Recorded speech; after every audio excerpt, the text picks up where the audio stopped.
I think we're here. I think we found the internet, as we tend to do on Saturday mornings. Welcome to Salty Sweet Games, where we shenanigan, sob, and smooch our way through tabletop role-playing games and scream our way through video games sometimes. I'm Salty. And I'm Sweet. And these various assorted spices are our friends. It's Halloween! It's spooky season! Look at my bats. You're the most Frickin' prepared for bats. this. I'm ready. I'm super my sunglasses are bats. It's hard to wait. Let's just get these in here. Bats. Freaking bats. I love Halloween. Hi, this is Masks of Nyarlathotep. This is not the Bat Show, though we are in Australia. And, of course, the Mask of Nyarlathotep here is the father of all bats. So, it's thematic on many levels. Masks of Nyarlathotep is our long-running Pulp Cthulhu campaign. And everyone's still alive, which is great. I mean, well... There's been a lot. Our PCs are all still alive. Yeah. Bats of Nyarlathotep. Bats of Nyarlathotep. Yes, exactly. What do we have to do? Right, channel shoutouts. First of all, a ton of thanks to our sponsor, starting with Roll20, a virtual tabletop of choice, which unites gamers across any distance with easy-to-use tools that run straight from your web browser for free. We're part of their Spotlight program, which highlights indie tabletop creators all across the interwebs. Roll20Con is coming up. That is November 12th through 14th. There are going to be some really cool shows and things releasing with that. So, yes, stay tuned for more news. Yes. What else? Dice Envy and Grinding Coffee Co. These are two more of our sponsors who we really enjoy working with. Thank you to everybody who's been getting your coffee and your math rocks. Thank you very much. I would like to show the mug that my coffee is in without spilling my coffee on my keyboard. Look, it's a Witch of the Brew. Cute. So cute. I love Halloween. Could you not tell? Could you friend? not tell the love for Halloween that I have? It's a lot. Some might say too much. Nobody would say that. Thank you to everybody who has subbed, resubbed, gifted subs, all that jazz. Stayed and chatted with us over on YouTube. Hello. It means so much to us. If you would like to affect the game live, we have our Streamlabs tip jar. There are incentives down below. If you click affect the game in our panels, it'll take you right there. It's like $5, 500 bits to give someone a life-saving reroll. There are Eldritch gifts for $10 or 1,000 bits. And there are healing, life-saving healing also sometimes when people get shot with poison darts a lot. Yeah, so those are things that you can check out. Always appreciated, never expected. We are going to get into it very soon. Last thing though, we here at Salty Sweet Games use safety tools, lines, veils, X, N, and O cards, stars and wishes, and content warnings, because while the characters may be put through hell, or have a beloved NPC die in front of them, the players are here to have fun. And they are our priority always. So we're going to go around and meet them. Kienna, who are you playing? Hello, everyone. I am Kienna. My pronouns she and they. I'm the sweet of the channel, but today I am playing Irene Blackwell. The pronouns is she and her. She's a forger. She's a mom. She did something after I left for Thanksgiving last time. So I assume things are okay. You're fine. I assume I'm fine. You're physically fine. Fine. Physically fine. Literally just witnessed a very graphic death in front of us. Yeah. So yeah, like maybe not that part fine, but Yeah. like otherwise, I don't see anything weird about my character sheet. So like, No, you're chill. I'm cool. I think I might need you to make a sanity check. By Great, the way, cool. everybody, since we're doing intros in our game, because I don't say this enough, I think we say sanity, but what we're actually tracking with sanity is the will to fight. Because we just, we're an anti-ableist channel, and we don't want to. Ableism sucks. Yes. We have neurodivergent people in our cast, and we just it's will to fight. That's what it is. It's how much can you keep going? So we say sanity, but it's just because it's on the sheet. So Yeah. yes. Yeah, Allie, who you plan, girl? Hey everybody, it's Allison. I play Ganymede Graves, Adventure Scientist, and I gotta say, I was having a moment this morning as I was preparing for our game, where I was thinking back across like the almost like closing in on 2 years that these characters have been on this quest, and thinking about who she was at the beginning. She's this very sort of optimistic but naive explorer and scientist and fascinated by everything, and now she's just like traumatized. She's got a lot to deal with. But then I realized, this is why I love playing Pulp, right? Because I don't know how people play the regular version of this game. It's the most depressing thing in the world. I have no idea how people do it, right? But in the Pulp version of this game, we are like superheroes relative to our trauma when we want to be. So that's what I'm thinking about this morning. You can punch your trauma in the face. You can punch your trauma right in the frickin' face. Yeah. So that's what's on my mind this morning. Nice. Deep thoughts about TTRPGs. Yeah. With Allison. Wonderful. Thank you so much. We're gonna head down to Summer. Me? Who? Me? Oops. Me? Yes. Oh my goodness. Hi. Yeah, hi. I am Summer. I use she, her pronouns. And today I am playing one Mr. Charlie Rapp, who uses he, him pronouns. And all I'm going to say is that, yes, a very traumatic event happened last time. And we saw someone get shot tragically right in front of all of us. But to counterbalance that, Charlie did the coolest thing that's ever been done in the history of the universe. And so really, I think that those should equal out. So we don't need to add on. We don't need to carry that trauma. Let's leave that trauma in the canyon.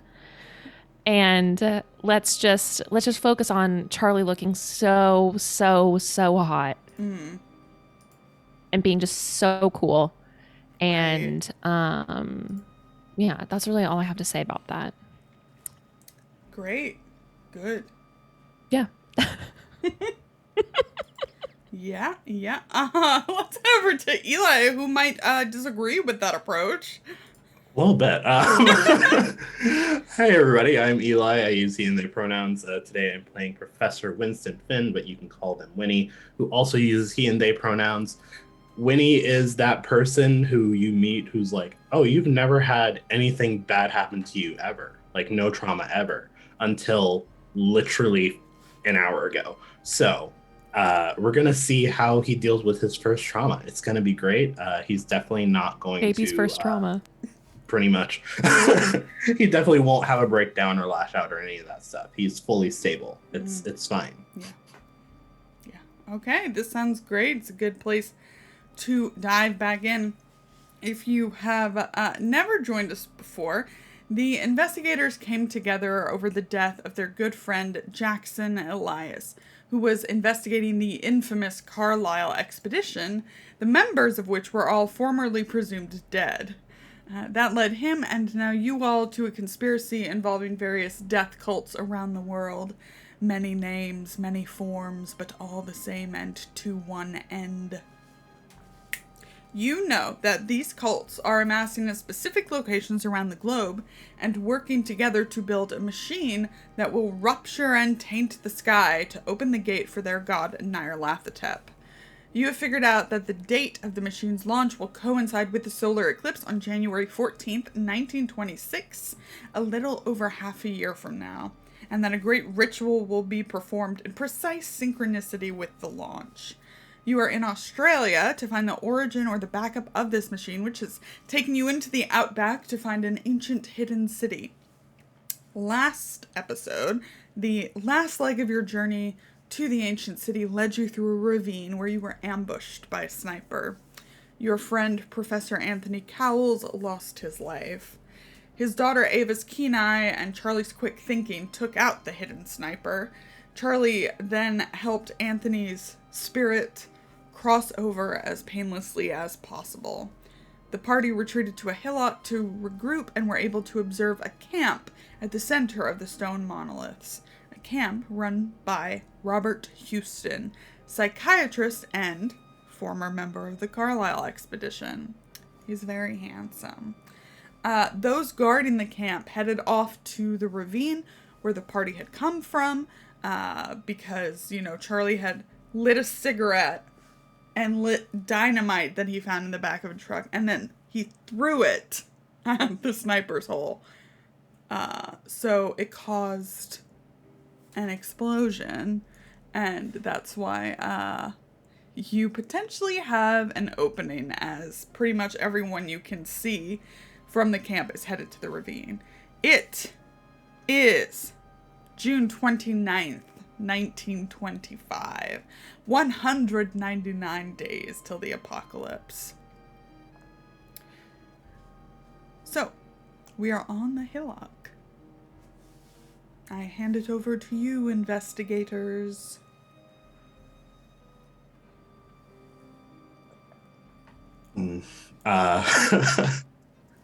I think first thing Winnie is going to try to do is go talk to Ava. Yeah, absolutely. Ava is, I think, seated on a large flat rock, obviously disheveled. Ooh. I didn't turn off the alert. I'm turning it off right now. Thank you. How did I know? Thank you, Crude Imposter. Hi. Hi, thank you. Thank you so much. I really am glad you did that before we got into this emotional scene. No serious moment. So I am turning off that. Wow, there we go. Oh, good. Thank you so much. Did that actually save, though? That is the question. We are very busy Streamlabs, so thank you so much. Let us know where you'd like that to go to, or what you'd like it to go to, however it shakes down. All right. So, Ava is sitting on a large flat rock, obviously disheveled. The tears kind of have streaked down her face through the dust that has collected there. And she's staring at nothing. Yeah, I think Winnie goes and just sits next to her and is quiet for a bit, trying to figure out how to start this conversation, but just not able to. Finally, he just says,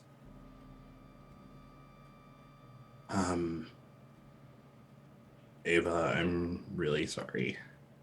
I know how much he meant to you.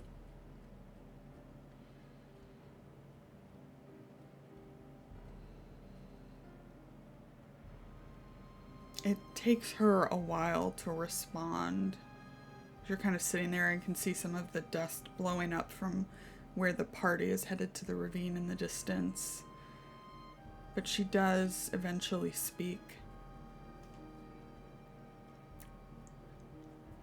I felt him go. I felt him leave.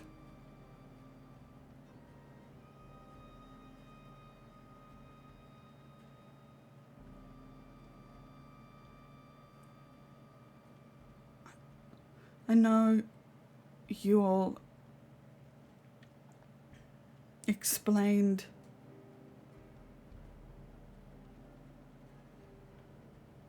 you all warned us I don't think any warning would have stopped him from coming here.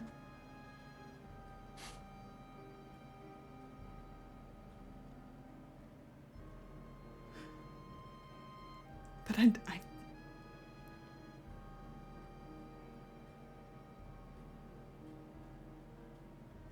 don't understand why.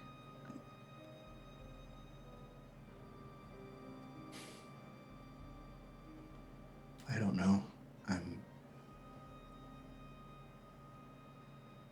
I've been playing every conversation I had with your father in my head, trying to think of a way that I could have just convinced him to stay and not do this. And I know realistically that probably wouldn't have happened, but I still feel responsible. And I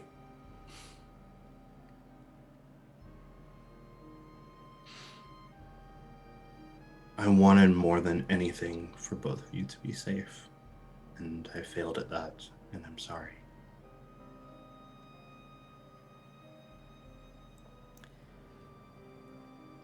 It's not your fault, it's...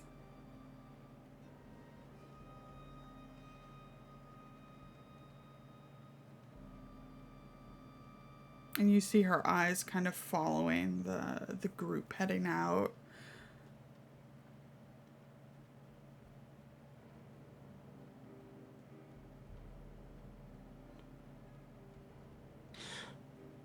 Ava, we are going to try to push forward and move along. I don't want to tell you how to continue or what to do in this, because only you know how much you can handle and your limits with all of this stuff. But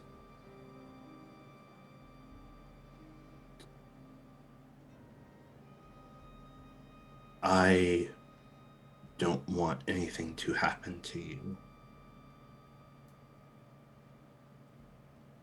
I would never forgive myself if I brought both of you on this trip just to lose you both.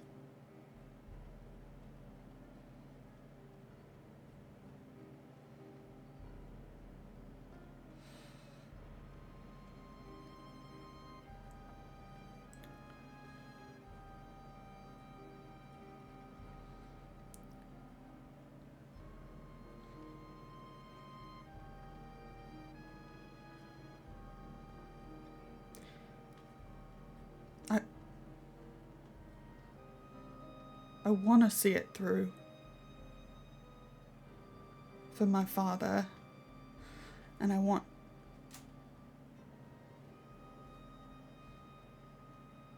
to look whoever's responsible for it in the eye.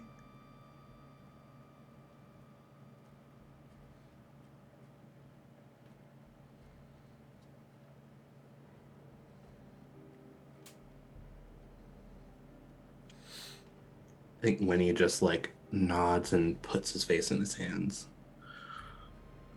I was afraid you'd say that.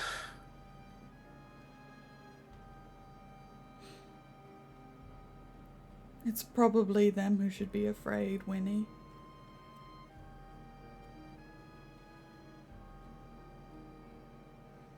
I finally look over at her. What's her demeanor right now? She still not really looking at you, but with an intense focus. Almost to the point where you can see a vein on her forehead sticking up, and all around her, only you see this. Little pebbles from the ground are floating just a hair off of it. And then she looks up at you and they hit the ground.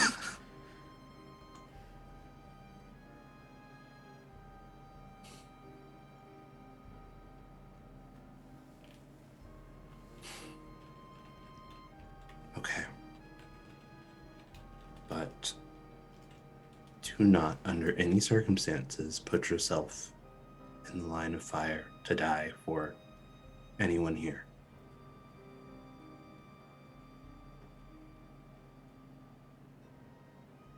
Not even me.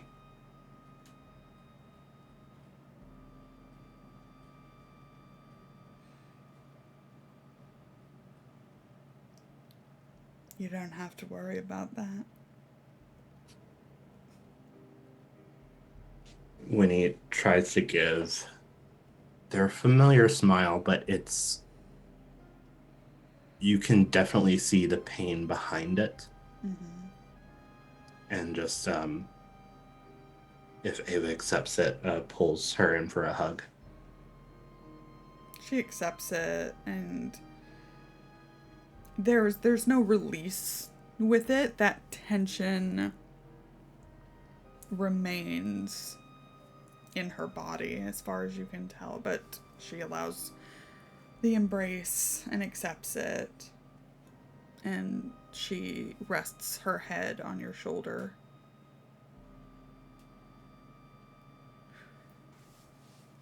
Okay, Charlie, Ganymede, Irene.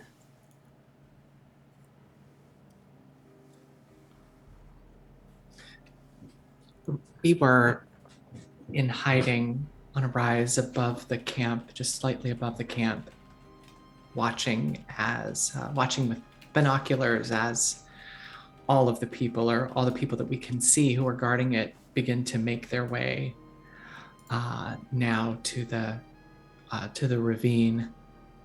And we've just had a conversation, right, about whether we go or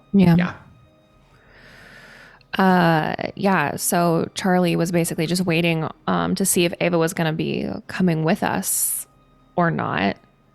So would kind of be watching, I think, from a distance, that conversation with Winnie and Ava, just to get a vibe on it.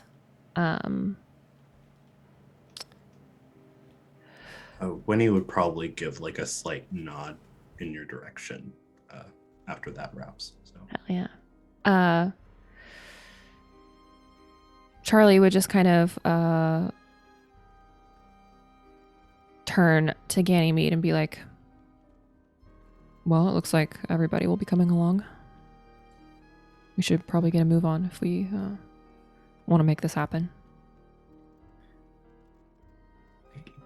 Ganymede she nods, and then as you turn, she reaches out and takes you, it just kind of grabs your upper arm. Mm. And she says, Charles, when I was on the Daring,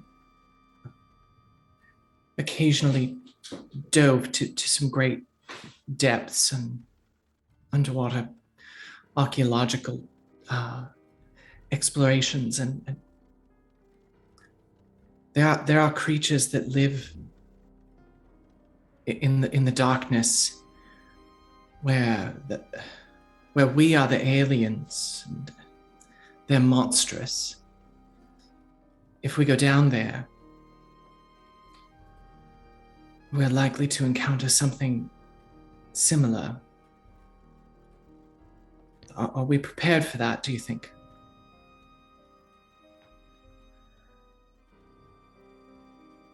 Charlie kind of he like sighs, like you see like his shoulders kind of like drop a little bit. No matter how prepared I ever think we are,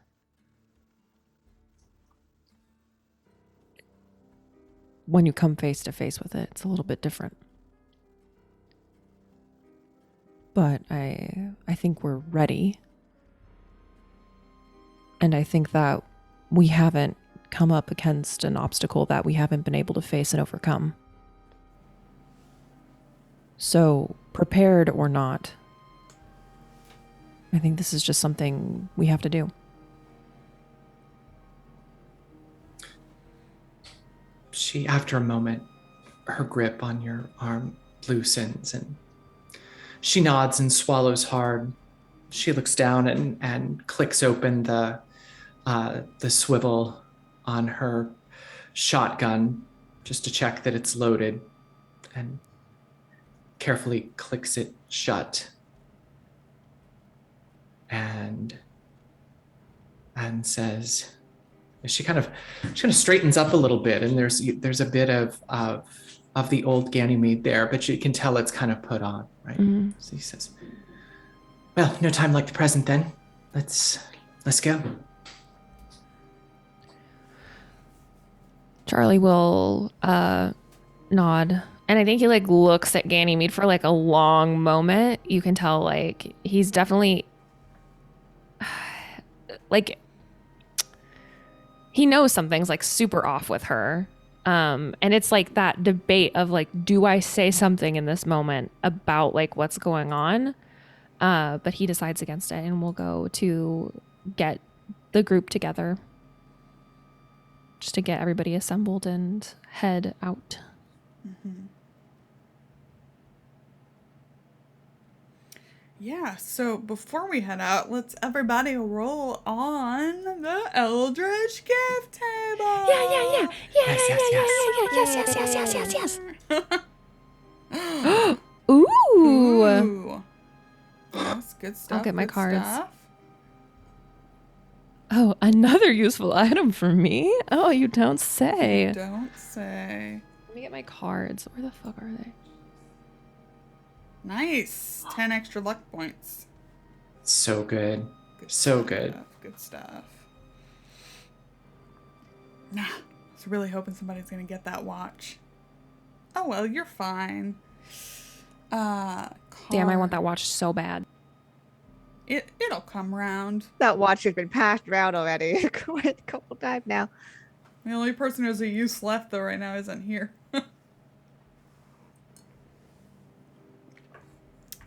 We shall see. So, we got draw a card from Charlie's deck that will inform something. Going forward, we have declare story detail about the scene or present NPC. You can hang on to that. I will hang on to that. This feels weird to put it in. Yeah. Right now. No, feel like it's all good. Last time we got this, Tommy had a police raid. It was great. He sure did. He called the police on us because on himself. Yeah, a useful item, which you can either declare when you need it, or we can come up with something, and then the luck points. Okay, what card have you drawn? Yeah, I kind of love that Ganny gets this at this moment right because I can almost see Charlie like as she's walking away, right? Just pulling the deck out quickly and drawing it. Oh my god. What is it? Oh. Is it something good? Probably not. It is something good. Oh. That's fine. Good. I drew the inverted tower. Whoa. Oh shit.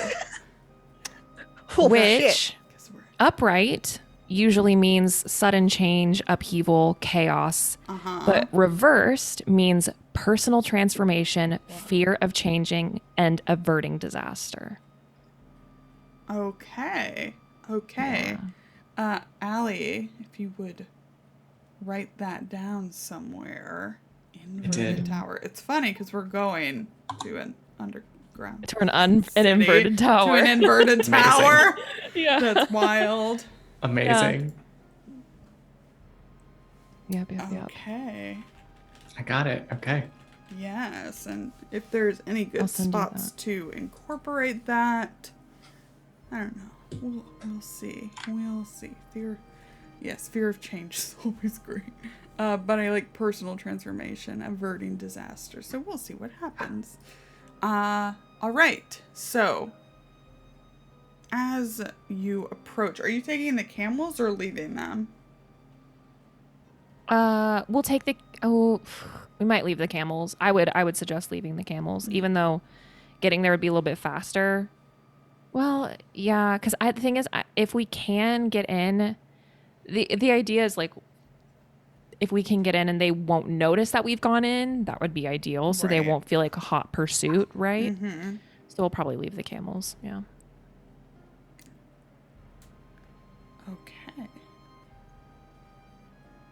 Wonderful. Hey, thank you, Hawk. And I turned off that alert. Nailed it. Nailed it. Absolutely nailed it. Thank you so much. So it's reroll for all. Thank you for the vitamins, Hawk. Okay, so getting into it.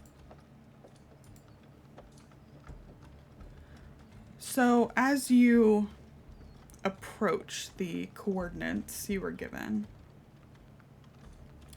the scene resembles the photographs that Anthony showed you.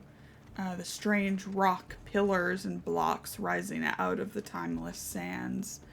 The key difference to the scenes in the photographs is that the sand here has been packed down by foot and tire, and a good deal of early 20th century garbage has been strewn about. You see the other truck that you recognize from the Wycrofts. There is a tarpaulin beside a small shed and not much else. The shed covers kind of where you can hear that sound coming from that you heard distantly before is pretty loud now, that of a generator.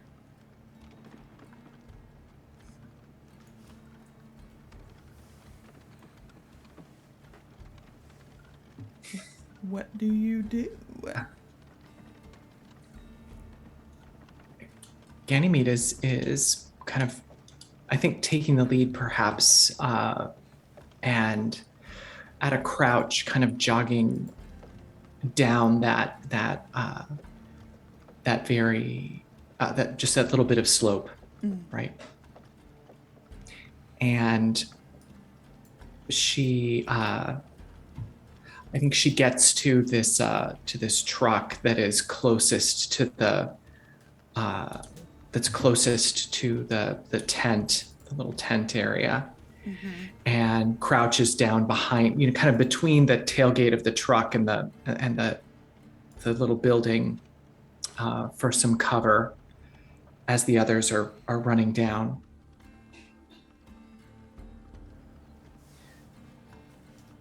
And she'll look to the group, and probably to Charlie most of all, just looking for the, are we ready? Because she's gonna go in, and I think go in first. Yeah, Charlie will absolutely bring up the rear, make sure that everybody else gets in, and keep an eye out. He'll stay outside as long as necessary while everybody goes inside, just to make sure to keep an eye. I think mostly what he's looking for, Lauren, is that dust that kicks up that indicates that they're traveling back, right? And considering we went on foot, we hopefully wouldn't have kicked up much of that. We're moving cautiously, I would say. Yes. So Ganymede, are you going inside the shed? Yeah. All right. Yeah. So I stand up to full height and walk across. Is it a door to the shed? Yes. Kind of thin wooden one. Yeah. I'll just put my hand on the knob to slowly check if it's locked. Not locked. Yeah, then I'm gonna push through and move in, ready to shoot at anything in my way. Boom. Inside, you see a low wall of sandbags. You see the generator itself, and a set of wooden stairs descending into the earth.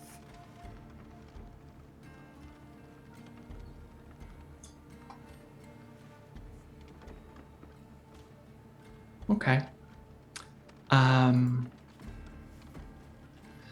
I'll unless the door has closed. If the door's closed, I'll open it. But if not, I'll just sort of wave the others to come across.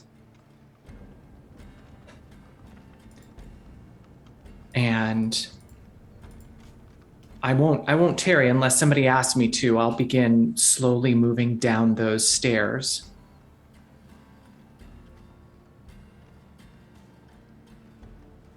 Yeah. All right.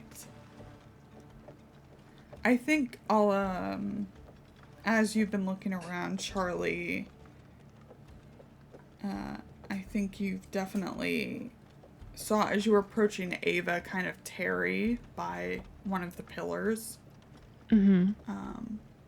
Not so that she got very far behind, but she takes a moment and rests her hand on it, studying the things, the shapes carved into it, the design, and then rejoins you all as you begin your descent. I'm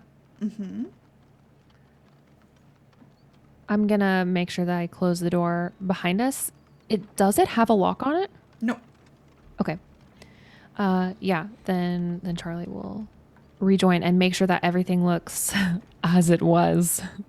Yeah. To the best of his ability. I mean, it's like sand, so it's like, and there's like, people are moving around here, so it's like, it would probably be hard to tell that it was them, but we'll make sure that everything is like back where it was. I think just before we go down, I quickly under my breath say to Charlie, keep an eye on Ava, please. I know that you are gifted, so just watch out for her, please. Of course, I made a promise to her father. Yes, there are just new developments, possibly. So. Oh, okay. Charlie looks confused, but is like, okay, I will do what you've asked. Okay. Down the stairs we go. We're going underground. Gonna go down to an underground city. Totally fine. Very normal. Weird shit that we do. You know what? Nothing bad ever happens when we go downstairs into underground places. No, I've never. And never. Basements and us, we get along great. We get along so well. Where's that quote? Hold on. Yeah. Where's the quote about the basements? Love being able to Cult say basements. Yeah. Cult basements. Yeah, it's Cult lair in every basement. Yes. All right. Good. So, the stairs are nearly 300 feet long. Electric lights hung sparsely but regularly illuminate the steps after the first 50 feet or so.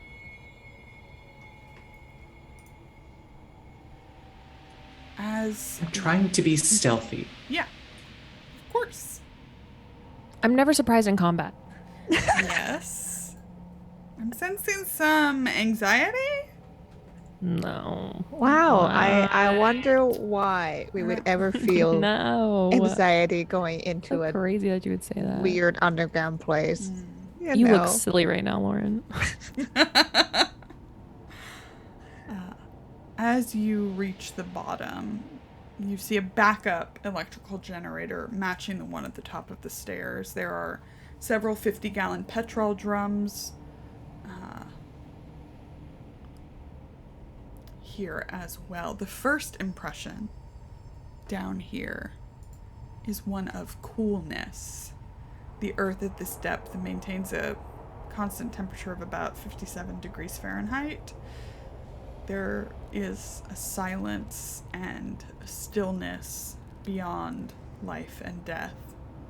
No tomb has ever existed for so long as these passages have, nor had such treasures in it.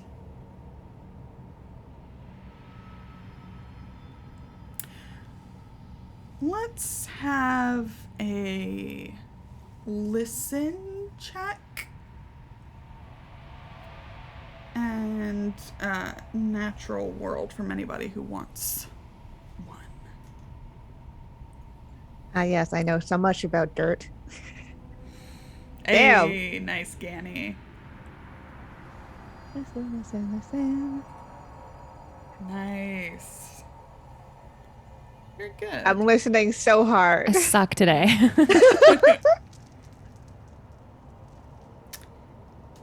As you get down to the bottom,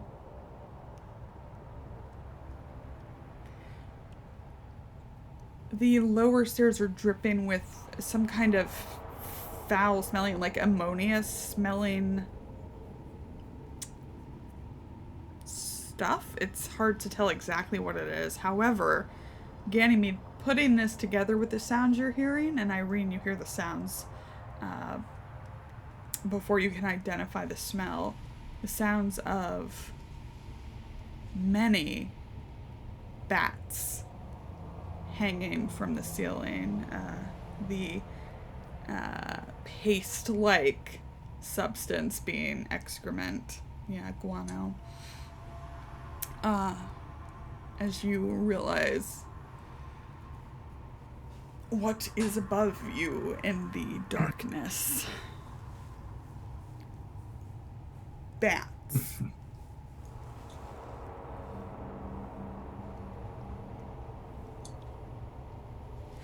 So, from here, like I said, these kind of electric lights line the wall, so you can see forward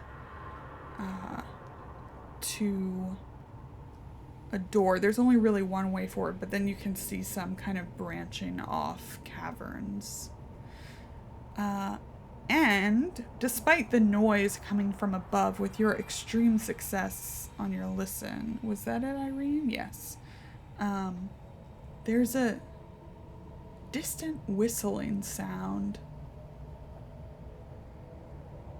coming from somewhere, though impossible to actually locate from where you are.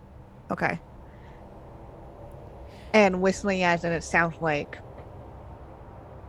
wind is moving in that space, or like as in someone is whistling? More the former. Okay, cool. But it's odd. Yeah, okay. For underground cave situation, yeah. Totally. Okay. The lights are kind of irresistible beacons, and you can see everybody. A trail has been pounded through the thick dust along the line of lights.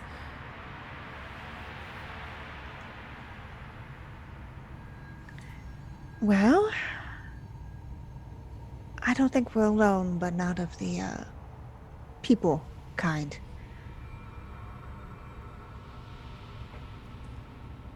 Without looking up,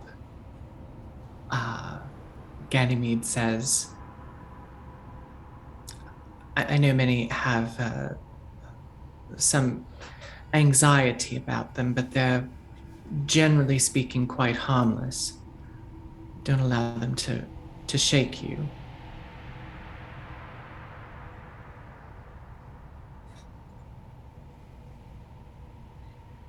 Sounds great in theory. Okay. There's also some form of a whistling sound from deep within. Sounds like air moving. I don't know where exactly, but seems from what I understand about caves, a little bit strange. Can you determine a direction, Irene? I think we'd have to go further in. I can't pick it out specifically right now.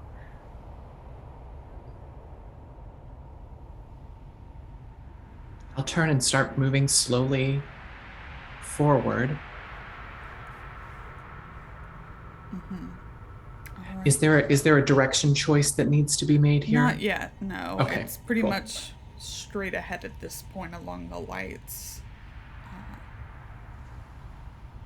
Yeah, so we'll just continue to follow the lighted tunnel.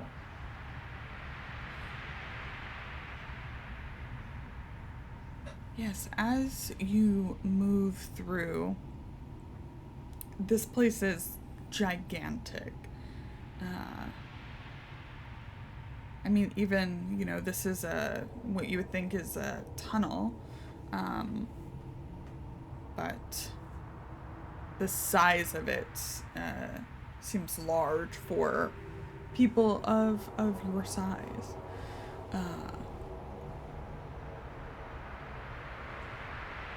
You can see these kind of curvilinear symbols carved into the walls that look very old. And eventually, maybe you walk for a mile, maybe longer before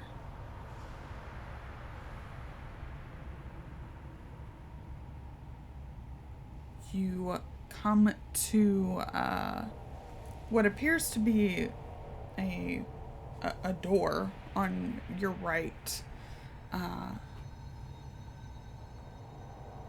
Let's have another listen check.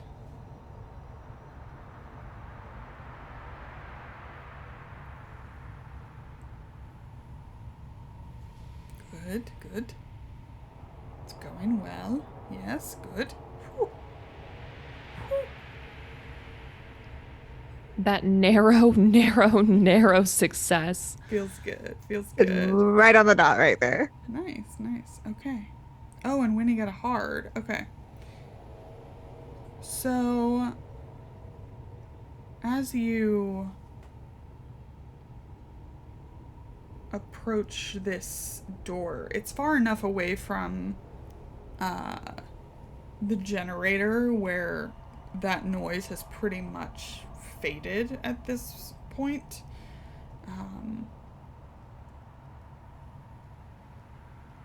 But you do hear kind of low talking behind the door. Several different voices with the hard success.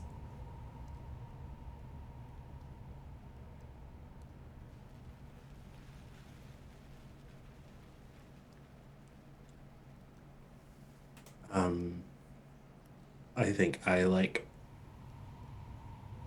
do a this towards the rest of the group and then point towards the door and just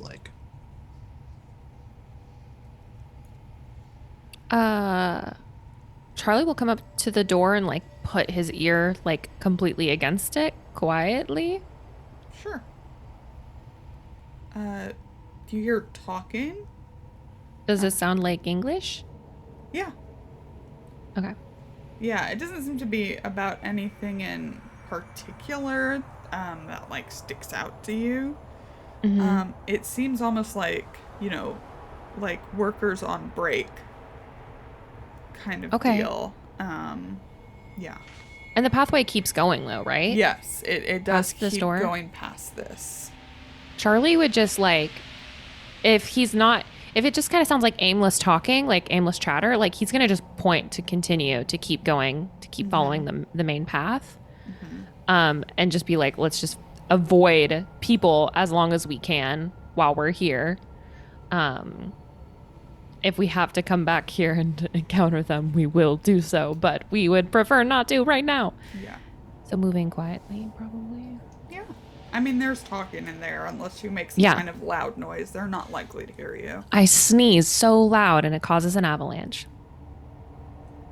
No, I don't do that. So walking a little farther along, you eventually kind of have three choices. There's to continue forward, and then there are two kind of branching paths to your left. Not much different about either of them. They're all lit.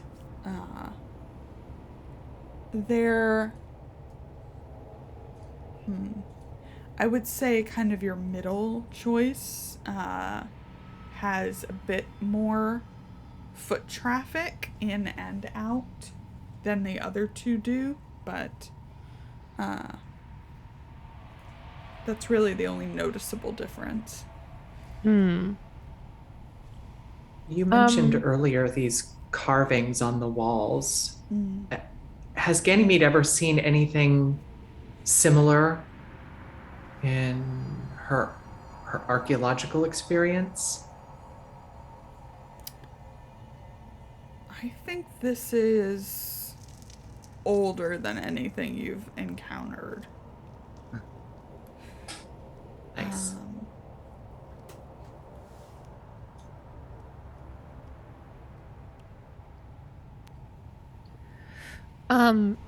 Charlie's inclination is to go down the middle path if it's the most foot trafficked, like if it looks, because we have to assume that they've been scouting this area out and are here for a particular reason. So if they found something they think is interesting, we also want to see the thing that they think is interesting, right? Right. Yeah, so that would be Charlie's. He would point down that way.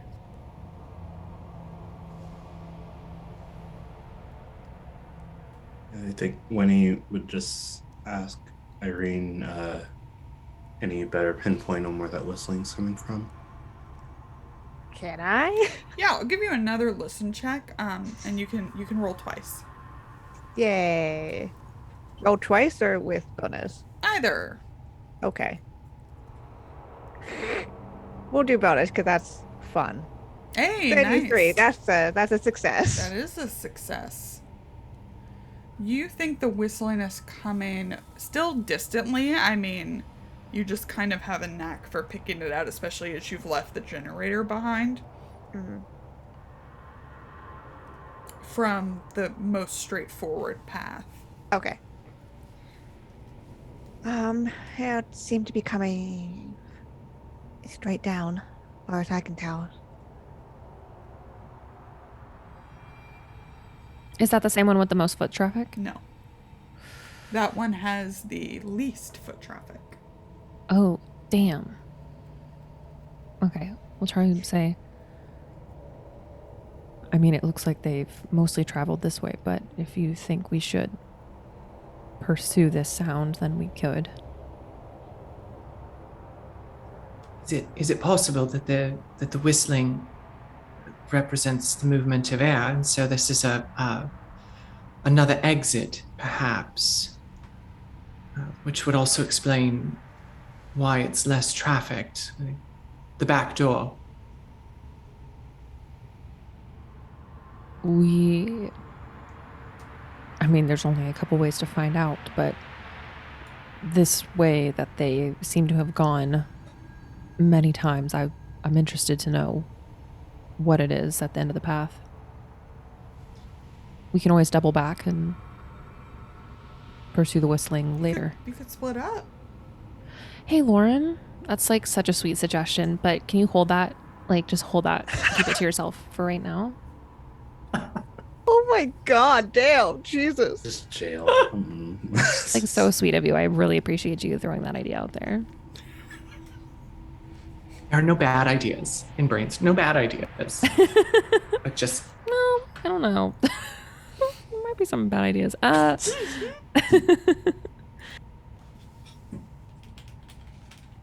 Yeah, Ganymede agrees generally that we're looking for, we want to know what's most interesting to them. What's most interesting to them is likely to be most interesting to us down here. Mm-hmm. Yeah, we're gonna go. Unless anybody protests, I think we'll do the most foot trafficked path. All right. And we'll keep that whistling path in our hearts. I'm so alert. It's crazy. I'm never surprised in combat, not even by bats. Just throwing it out there again. A quick request, because I still have my useful item from Yes. last time. Could I have chalk to like mark the path that we're going so that we don't get lost in this underground city? You are a professor. You absolutely can have chalk. Yeah, so I think I Weirdo. Ripping chalk out of your pants.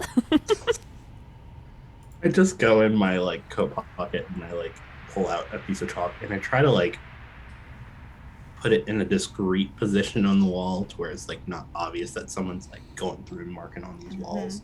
Yep. But just like anytime we have a choice of path, I'm trying to mark like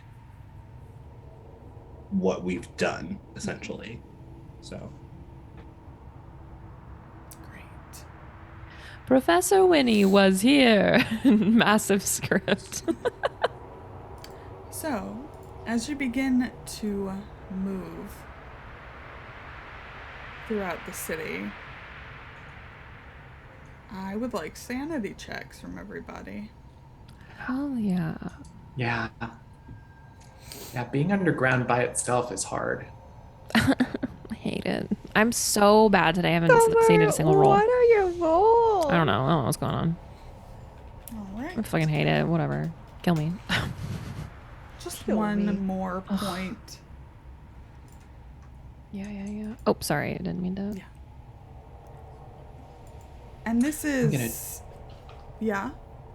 I'm going to trade that 1 point for luck You with my succeeded. pulp talent. Honey, you succeeded. I thought it was 1 point for No. That's just for everyone. me. Got It's it. just for That's roll special me. for the sass queen. Nice. So this comes from just the at the same time utterly alien quality and the bit of familiarity you have here, Charlie. Yeah. Gross. I don't like it. It's bringing back really strange memories that I hate. As you move through, you actually also see ramps almost everywhere, kind of connecting like along certain parts of the wall. Some of it's just remains, but they do appear to be ramps. They're very wide. And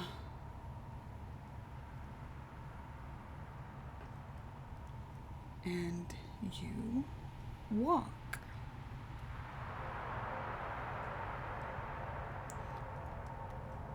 You pass another generator as you go, walking along this lit path until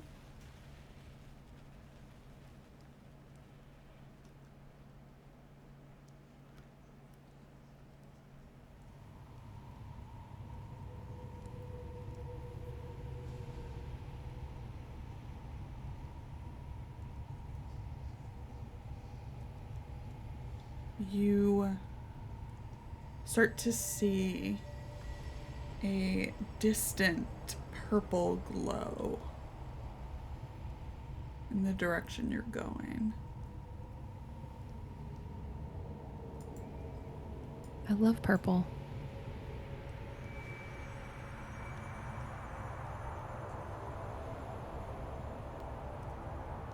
Yeah, I am. I'm. As much as I think as Ganymede would like to slow down and look around, and her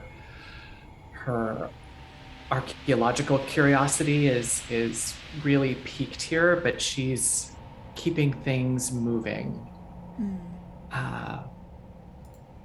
And as long as there's a great deal of foot traffic continuing to lead in that direction, I'm not going to slow down. All right.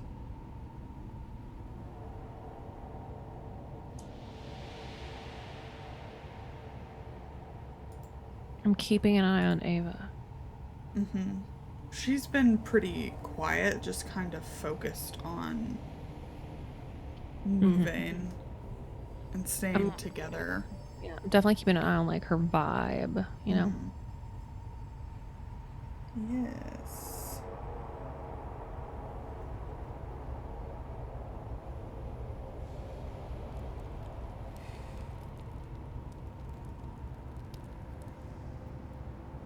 Okay.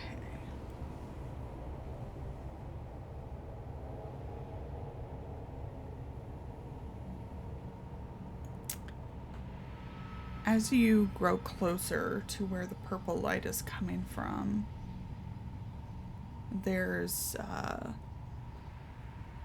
an entryway. It's on a door, more of an arch, but wide. And inside, you see a space that is one of the largest spaces you've ever been in. It's maybe, I think you can see a bit of this. It's maybe 2,000 feet across. It's kind of its own little hemisphere. The floor is gray stone. And do you see the source of the glowing ahead? Almost like a second smaller hemisphere, pulsating and glowing with this purple light.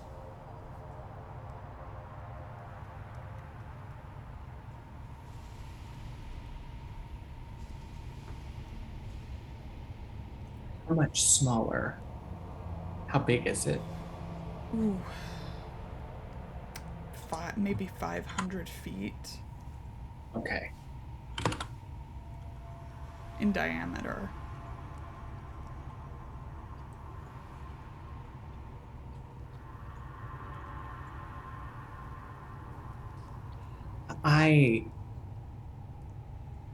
I'll turn and enter.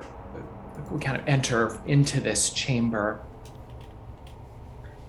and begin slowly kind of walking around the purple pulsing hemisphere to the left, just to make sure there's not somebody or something lurking behind it that we can't see.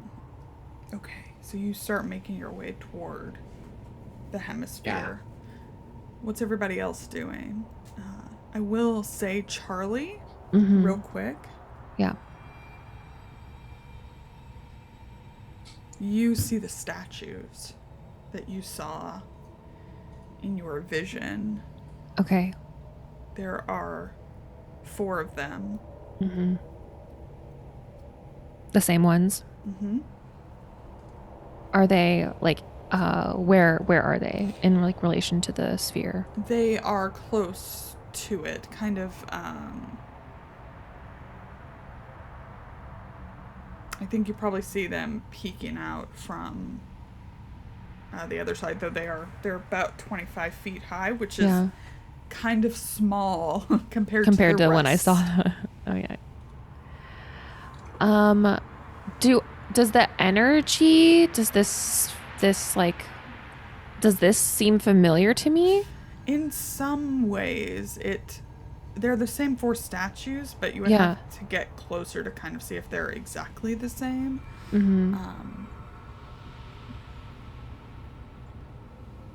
Yeah, I didn't see anything like this energy though, right? I don't think so. I don't think so. It doesn't look familiar. Okay. Yeah, because I am gonna get closer to the statues to see if they do seem like the exact same ones, or if they just look identical. Kind of vibes. And I guess like as I approach them, it's like I kind of want to know if they're made from like the same material as like this cavern, or if they seem like an imported material. Like, you know what I'm saying? Yes, I do. I do. Okay. Irene, what are you up to? Is there anything about this place that seems familiar to like any form of artwork or any form of pictogram or anything that I have seen before or witnessed before in any place?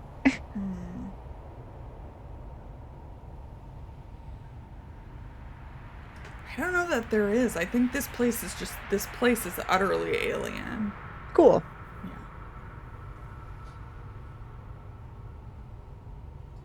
Winnie? I think I'm looking around for any other entrances to this room.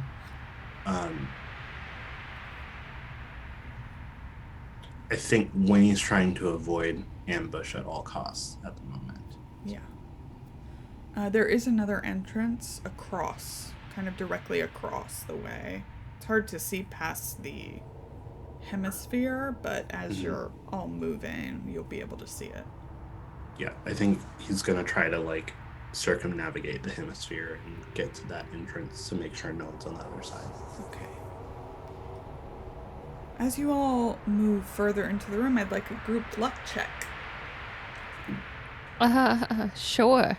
Ooh. Oh, oh, 2 fails. Yes, spicy. Can I use rerolls on luck? 3. Is that really no? It's Well, the nah. What?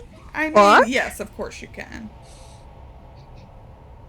No. no. Does anyone want to reroll? Because I got a success, so it would be great if other people did too. It's probably fine. It's probably not like a big Yeah. deal. Yeah, hold on. Do I have... I Listen, don't. just No, yes, I do. I have embrace a... You got one Failure. today. We all got one today. Embrace your failure. No. What? Listen, I don't know what's in the air. I'm gonna try. Okay. Okay, so we're at 2 and 2 now. Yeah. Yep. So I will adjust accordingly. Thank you. There won't be as many. One Okay. was an extreme, so that's Doesn't all. matter. So Jesus. it's a draw. It's fine. You're fine. Nothing bad's It's happening. fine. I'm going to take a peek at these statues up way up close. Yes, So close. yes. So close I could lick it. So I'm gonna start with the hemisphere.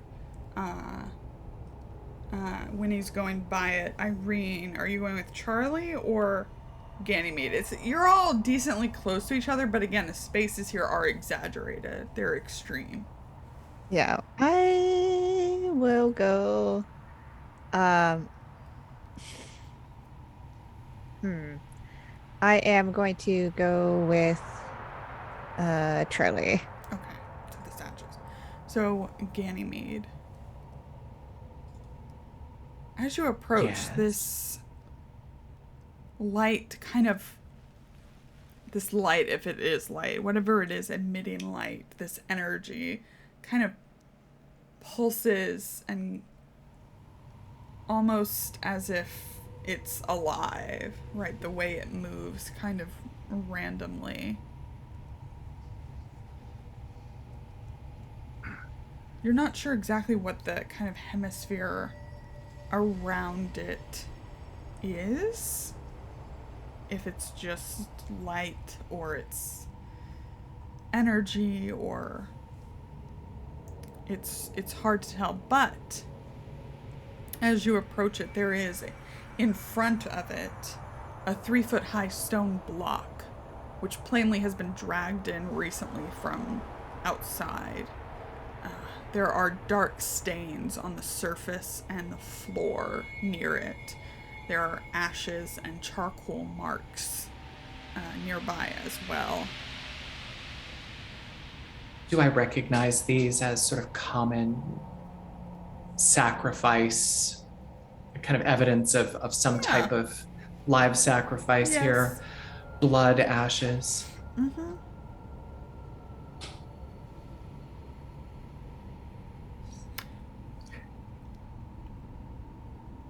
Yeah, I'm not surprised by that. I think Ganymede feels sort of sickened by it as she's imagining these people, right, having I don't know, having followed this this very dark path.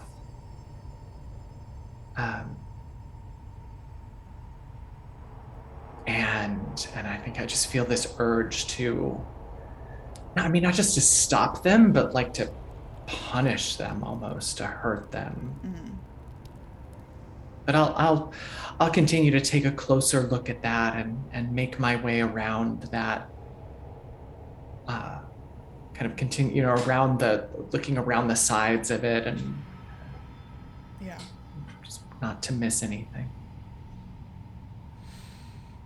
Charlie and Irene. Yes. the statues. The one both of you probably can tell what it is right away is one of Nyarlathotep in this bat-like form. Oh yes, I can show all these statues now. Ooh. These are the ones you saw, Charlie. These, though, as you get closer, these are different. The ones that you're looking at now. Mm-hmm. These are the ones that we're looking at right now, right? No. Okay. Those are the ones you've seen previously. This one is constructed of tree branches and bones, kind of nailed and tied together, wrapped in cloth and daubed with paint and blood. Cool.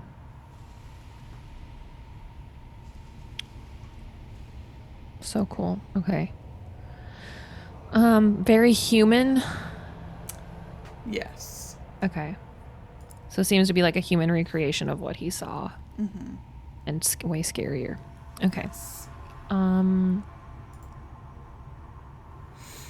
Yeah.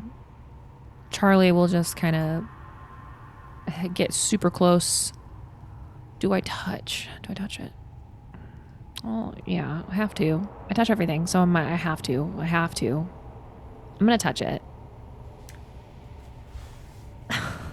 Are you sure?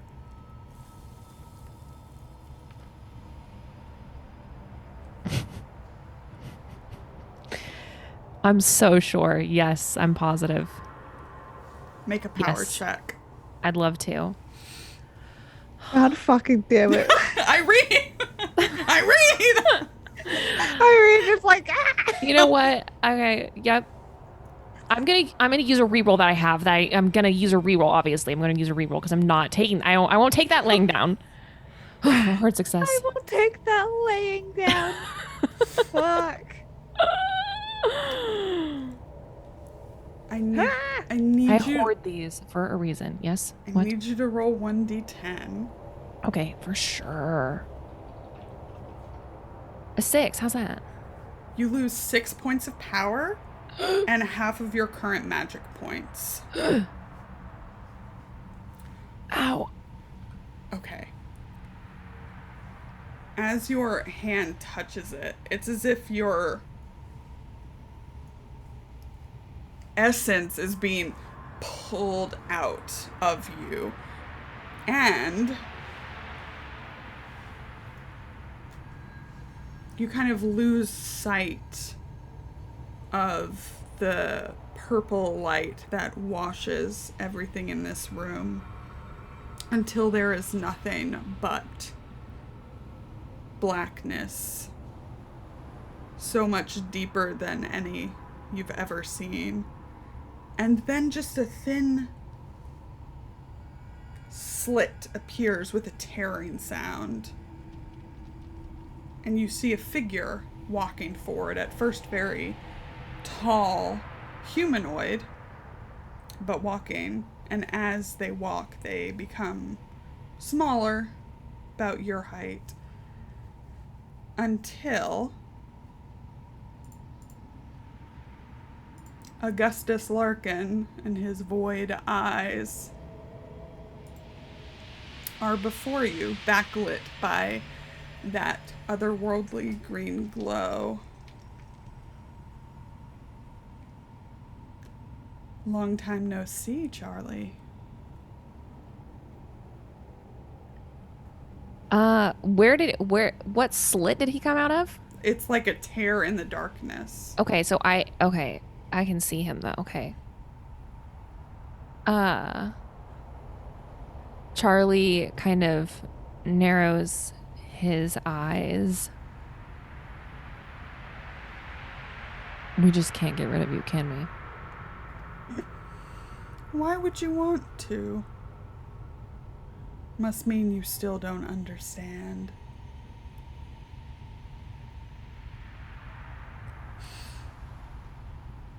Thank you, by the way. That was a generous donation.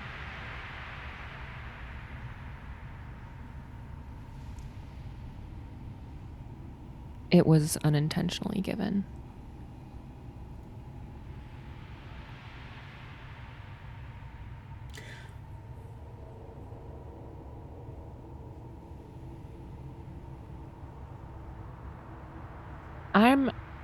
Does he seem physical to me?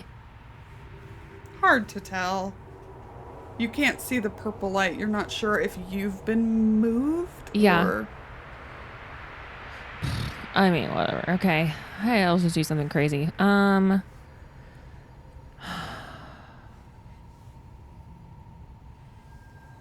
Okay.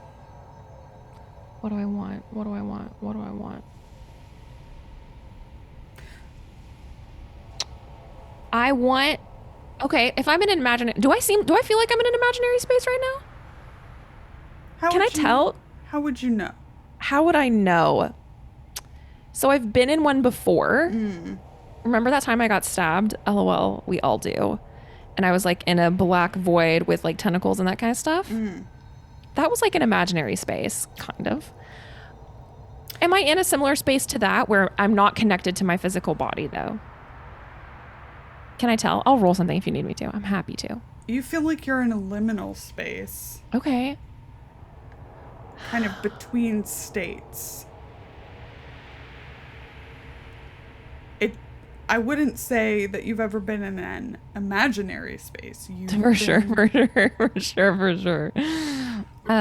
Let's all pretend here. Okay. Go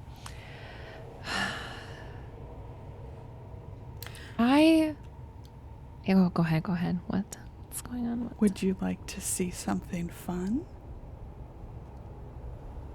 Is that a question from Augustus? Mm-hmm. Who am I to say no? I think Charlie will just hesitate for a second and then just nod a little bit. You move through light as everything kind of flares to white around you to the point where it temporarily blinds you.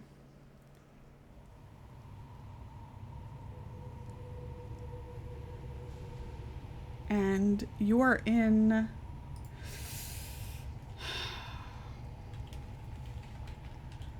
a similarly dusty and sandy space.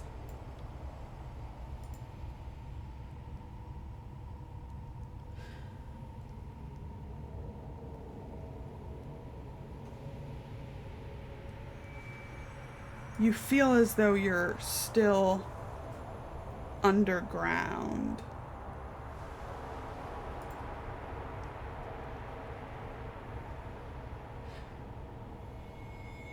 And though not as large, the space does have that almost similar kind of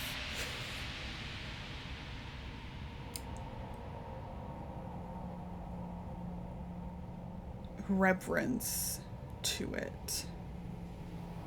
And there is an altar in front of you. And there is a figure on the altar. The altar is maybe white marble. You see a sarcophagus.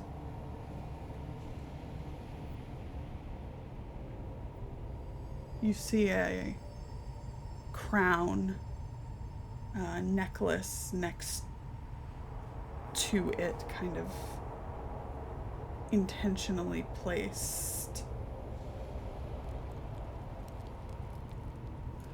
And from inside the sarcophagus, you can hear crying.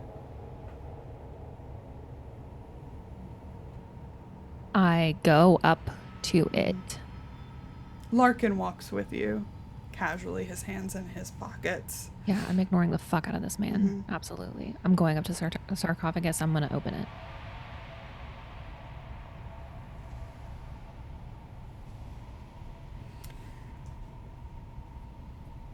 as you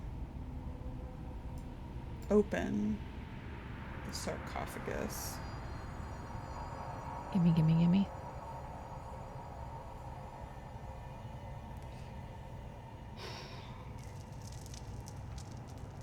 inside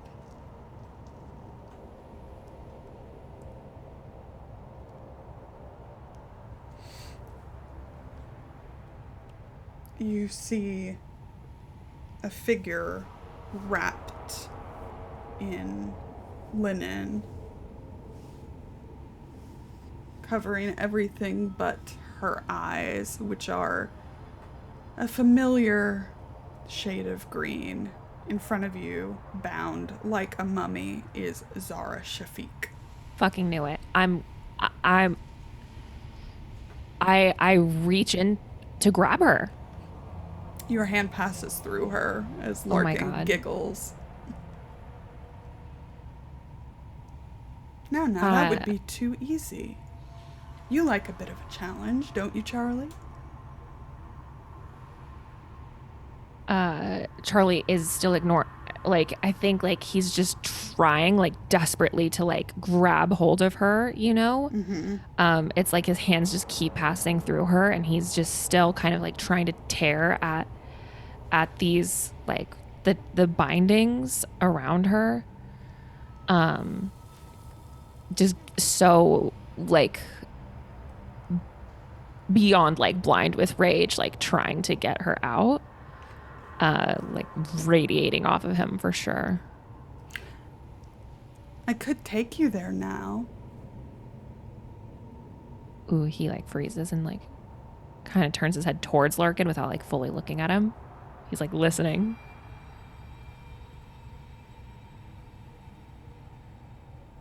How? You just need to take my hand.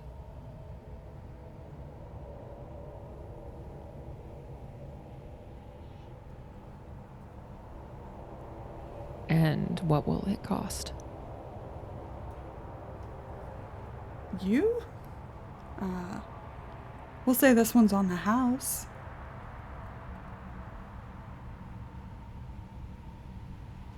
I've heard her call your name.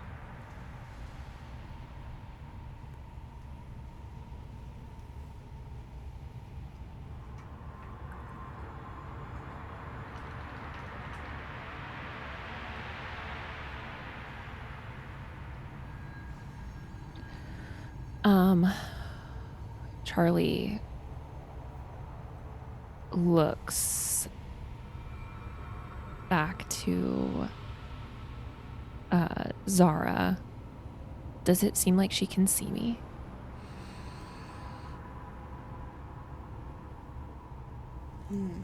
Hold on.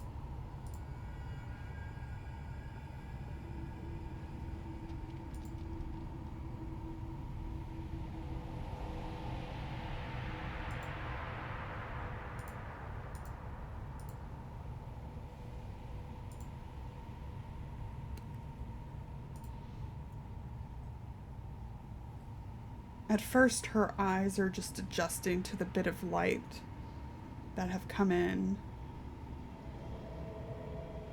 But in this moment, her eyes do lock on yours. Though if she can actually see you, you don't know, but she's looking at you.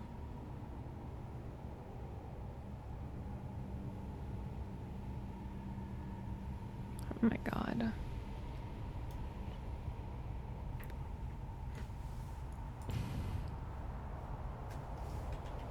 Oh, okay.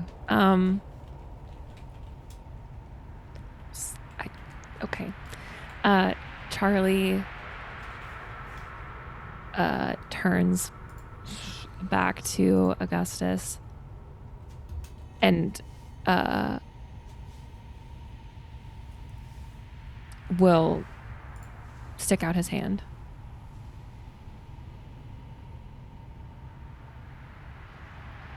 I always liked you, Charlie. And he grabs your hand. Irene, Charlie's gone. What the fuck?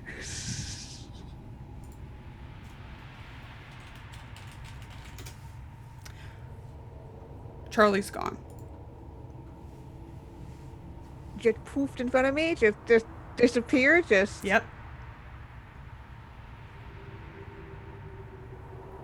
I think there's that moment where like her hand reaches out as if to grasp onto something that isn't there.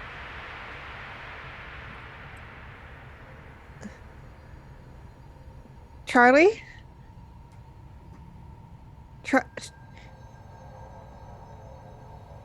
Charlie, where? Ganymede, Winnie. Calling What's up? across the space. Yeah. Ganymede comes running back. Mm-hmm. He's gone. She's looking around. I don't. We were just. He was literally just here. He's. What was he doing, Irene? What was he? He touched this, didn't he? I looked away for a second and I think he did. Can I examine the statue that Charlie touched to see if like there's any markings or anything on it that I recognize that might make sense? It looks like a giant kind of bat creature with one eye, but there's no other marking. There's blood on it.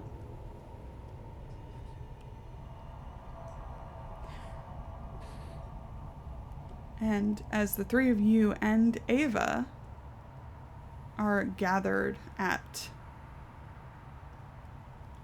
the base of these statues, Charlie nowhere to be seen, you hear the giant flapping of wings above you. And that's where we're going to end this episode. Ay! Ay! Ay! What the fuck? Ay, it's fine. What the fuck? I love it so much. It's fine. I'm so happy. It's fine. It's fine. Everything's fine. Everything's fine. I'm so happy. Yeah, we'll talk. We'll talk after. Yeah, no, it's totally, Yeah, it's fine. It's fine. Yeah. Summer's not going anywhere. We have a plan. Charlie is a different story. So let's go around and chat with everybody. Let's start with Winnie. Hi, hello. Hi. You do it to me every fucking time. Hi, I'm Eli. I played the traumatized Winnie, whose trauma will just keep getting worse, apparently. You can find me online at Reliable Elliot on the Twitter. I run games professionally through Start Playing Games, so if you want a cool campaign set up, definitely find me through there. I'm also, starting in January, I'm going to have a show running on Friends Who Roll Dice. It's going to be No Peace in Death, an Urban Shadows campaign. It's going to be lit as fuck, so definitely apply for that. Applications are open now until November 1st, so definitely hit that up if you're interested. So yeah. Sweet. Let's go over to Summer. Hi, I'm so Hi. pleased. I'm like tickled pink. I'm so happy. Dylan said it in chat, name a more iconic duo than Charlie Rappin touching stuff. And you can't. I touch everything. I have to. The moment I say I touch it, Lauren says, are you sure? I've already said I'm touching it. I'm already groping the shit out of this statue. Like I'm touching everything. Of course I have to. Yeah, I'm so pleased. I love it so much. I will be here next week. Don't worry, everyone. Don't worry. Yes. Hi, I'm Summer. You can find me on Twitter at Just a Summer Job. That's where I tweet and retweet about everything I've got going on. Please do it. Just follow me, fuck around, find out. I'll be back here next week. So excited. Love this show so much. Allie. I mean, this is what it's about, right? This is what it is all about right here. Yeah. I love it. Yeah, we are in it. We're in it. Oh, my stomach is rolling. We're so deep in it. Hi, I'm Allie. You can find me on Twitter at Allison Robinson with 2 L's and a Y, where I tweet about space and robots and TTRPGs and other really cool things. So if you're into really cool things, you'll want to follow me there. I cannot wait. I cannot wait. This is one of those guardians, isn't it? One of those big, slimy, bat-winged guardians with no eyes. It's probably more than one. It's probably a bunch of them, isn't it? Damn it. No, someone I'm- rerolled their luck, so it's not as I'm- many of them. I'm feeling shooty. Let's do this. I'll see y'all next week. Kienna, anything to say? Do you want to add anything to the discourse? Boy, howdy. I mean, I put it in chat, but like, I look at everything you tell me to look at, and Summer touches everything that you say to touch. Yeah. So, like, together, we just make bad decisions all the time when it comes to weird shit in this game. Because we take, are you sure, at a challenge at any given point. You just got to pick which one you need to bully at that particular moment. But yeah, damn, choose. This is fine. I'm sure Irene is perfectly fine with the fact that Charlie's gone. Perfectly fine. Yeah. Definitely not emotionally distressed. Whee! All right.